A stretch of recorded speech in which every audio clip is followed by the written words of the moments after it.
I moved away from the corporate world way back in '96 after having spent about 8 years in the corporate world. And I remember at that time, I was reading this book called Autobiography of a Yogi.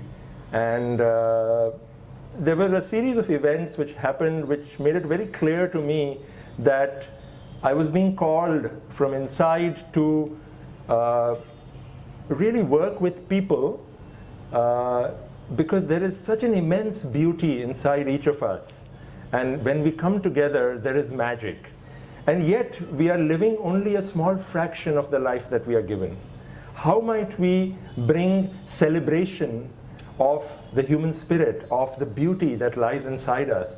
And I remember I was sharing actually with Leher on the bus ride that I have a memory of doing 2 plays when I was in junior school, I think. One of them was a Sanskrit play, interestingly, in which I was the guru. But the other one is more interesting. I don't know if any of you heard of this play called Uncle Podger Hangs a Picture. You know, and Uncle Podger is this completely clumsy human being who keeps trying right through the half an hour of play to hang one picture and is helped by many people, but he falls and the picture falls and he hurts his hand and the nail and all of that. So it's very interesting that what is contained in me is pretty much represented. I don't fancy myself as a guru, but my work is about teaching, learning together.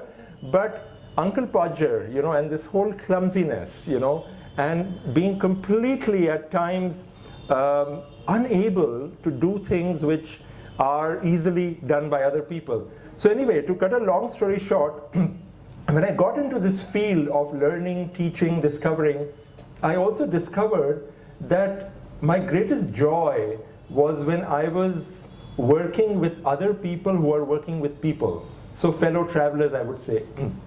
And over a period of time, I started doing this program called the Tao of Facilitation initially, and now we call it the Tao of Co-Creation. Now, why I mention this is that quite a bit of the work in the last 17 years I've been doing is with the corporate world, you know, which is the world of money. But this is one stream which has run right through my life, which is a program which I have always done as an expression of something that I love to do. And people are always invited into this, and they pay whatever they feel like, you know, and sometimes people have not paid, and sometimes, you know, recently I had somebody who paid me after 3 or 4 years, you know, you had told me, now I'm, you know, giving it back to you. But why I share this story is that I don't think there is anything else that has nourished me or the people who've come into that program more than this giving. And there is a very clear sense, like I shared in the morning, that when I'm in this program, there is no sense of I'm giving, or I'm doing, or I'm creating. It's really a sense of it's all happening, you know? And each person who's present is coming and sharing and talking and listening, and there is some magic that's happening which cannot be fully understood or grasped, but there is the presence of grace of a kind that is never present in a corporate program, which are also pretty good. But out of this, what has got created is some kind of an ecosystem and ecology of, call them facilitators, coaches, contributors, people who have just really been able to do what their heart song has wanted them to do. So sometimes it may be just a person who's on the edge of, oh, should I leave this corporate world? Or there is somebody who's contemplating that they would like to do something in this field.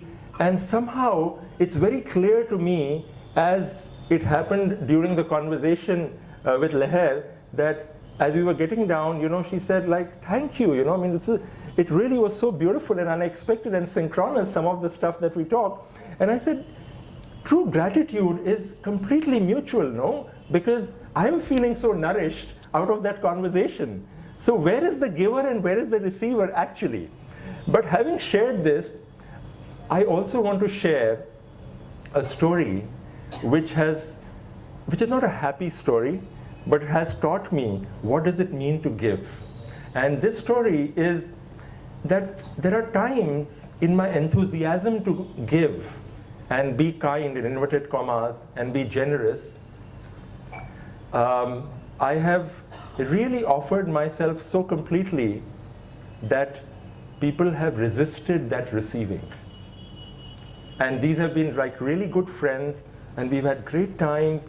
And so there's this organization which is run by some, actually they say that that organization got created out of one of these programs that I was holding. And there came a time when they said, look, we don't want your help, right?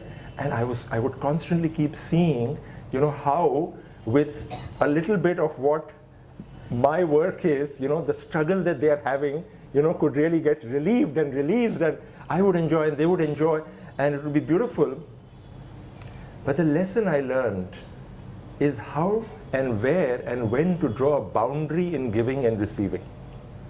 So I discovered that there is something which is my business, and there is something that is the other's business.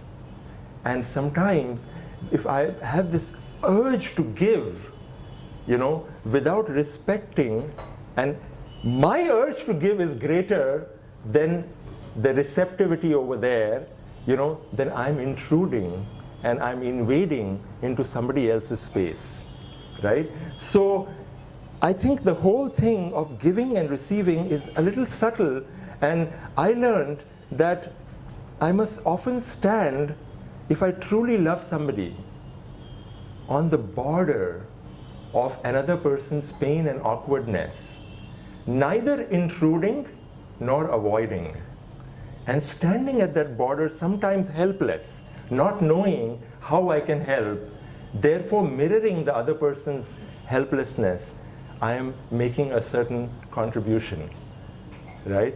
And that space of not knowing has grown more and more precious to me.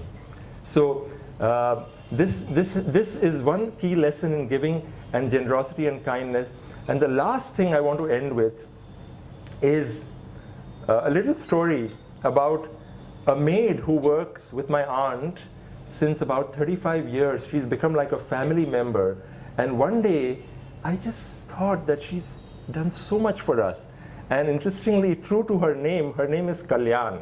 That she has really been doing Kalyan for all of us. How much have we really appreciated her? How much have we actually given back to her for a complete unconditional, she's given her life to us, And even today, she's 60 plus, and she just loves to serve, the fragrance of service.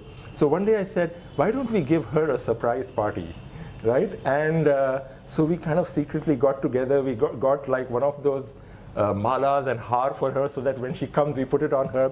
And then I was asked, so this was at my home, and I was asked to escort her to my home. And she was busy doing the utensils, and she said, you go, I'll come. But my job was to get her there, because everybody was waiting. And somehow, finally, I managed to drag her over there. And as she opened the door, we opened the door, and like people were celebrating and putting the har on her, the necklace and all that. And she just broke down. And she collapsed. We didn't know whether she was laughing or crying, right? Just the tears of joy, where excess of joy weeps and excess of sorrow laughs. And there was that beautiful combination, and it was so beautiful to give back to somebody who's given so selflessly. I really feel that the 14-year-old participant in this group, I was very touched by, Priyanka, right, your name is? And she said that actually, I've written down that statement of hers, that everyone is always generous. That even the slap that her teacher gave was an act of generosity. How might we actually see the gold inside what appears to be obnoxious? How might we see that there is a positive intention that is hidden inside every act, that there is a love which we may not be able to see, and our ability to see that beauty, inside everything is perhaps what true generosity and kindness is all about. Thank you.